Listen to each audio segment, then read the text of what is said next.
Hello friends, అందరూ ఎలా ఉన్నారు? ఈరోజు మనం ప్రెడిక్ట్ చేయబోయే ఐపీఎల్లో 2025 సంవత్సరంలో జరిగే 14వ మ్యాచ్ వచ్చేసరికి రాయల్ ఛాలెంజర్స్ బెంగళూరు మరియు గుజరాత్ టైటన్స్ మధ్య జరగబోతున్నది. ముందుగా ఈ పిచ్ విషయానికి వస్తే ఈ మ్యాచ్ బెంగళూరు చిన్నస్వామి స్టేడియంలో జరగబోతుంది. ఇది ఒక బ్యాటింగ్ పిచ్.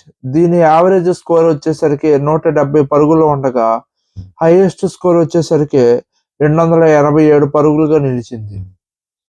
సేమ్ ఇదే మ్యాచ్ కూడా ఒక పరుగుల వరదగా మారిద్ది అని నేను అనుకుంటున్నాను.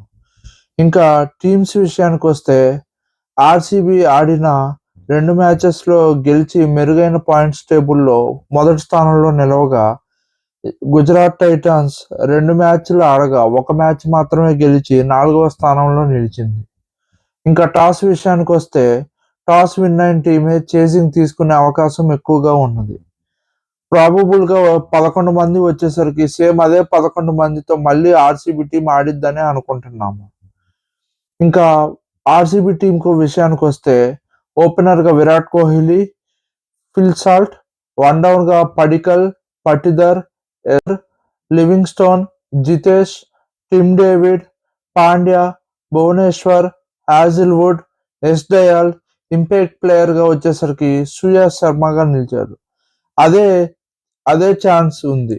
ఇంకా గుజరాత్ విషయానికి వస్తే Gill, Sai Sudharsan, Jos Buttler, Rutherford, Tewatia, Shahrukh Khan, Rashid Khan, Rabada, Sai Kishore, Mohammed Siraj, Prasidh Krishna, impact ప్లేయర్గా ఇషాంత్ శర్మతో బరిలో దిగుతారు. ఇంకా కంక్లూజన్ విషయానికి వస్తే టాస్ ఆర్సీబీ గెలిచిద్దని అనుకుంటున్నాను. అదే చేసింగ్ తీసుకొని మ్యాచ్ కూడా ఆర్సీబీ గెలిచిద్ది అనుకుంటున్నాను. పైసా వసూలు కాంటెస్ట్లోకి వస్తే ఎన్నో సంవత్సరాల తర్వాత సిరాజ్ మరియు కోహ్లీ ప్రత్యర్థులుగా నిలిచారు. కానీ ఇంకొక విషయం ఏంటంటే గుజరాత్ టైటన్స్లో సాయి సుదర్శన్ 6 మ్యాచ్లు ఆడగా 5 హాఫ్ సెంచరీలు చేశాడు. ఇంకా మ్యాచ్ ప్రెడిక్షన్ మరియు టాస్ ప్రెడిక్షన్ 2 అయిపోయాయి. రేపు మ్యాచ్ అయిపోయాక కలుసుకుందాము మళ్ళీ. Thank you. Please like, share and ఎవరు గెలుస్తారో కామెంట్ చేయండి అండ్ సబ్స్క్రైబ్. Thank you.